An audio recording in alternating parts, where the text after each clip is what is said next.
Here she is, 2005 Airstream Classic, 28 feet, and she's been sitting in the yard here since we got her.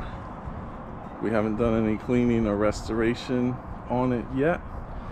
We do have some things that we want to do to restore it, but we just got the windows open because the cleaning crew has arrived. They're working in there to clean it up and get it nice.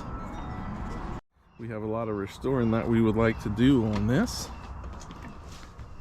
The cleaning crew is here. They're ready to get started. We're going to be doing before and after because we're going to restore it in stages so that we can continue using it as it's being restored. But it's in pretty good shape overall for a 2005.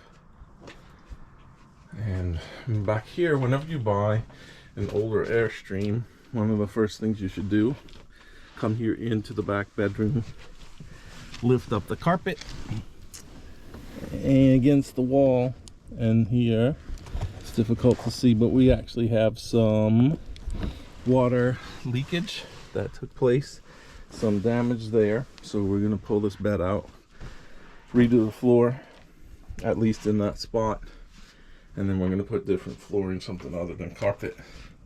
That's the plan. But overall, this thing is in really good shape. We're well pleased and feel blessed to have gotten it.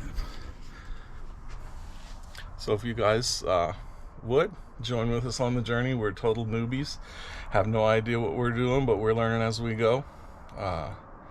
Ignorance abounds in this head, but the good thing about ignorance is you can get rid of it. You just got to work and learn, and of course the more you learn, the more you realize how little you know. But go with us on the journey. Comment down below, let us know your thoughts, ideas, suggestions, and we'll be glad to have you guys going along with us.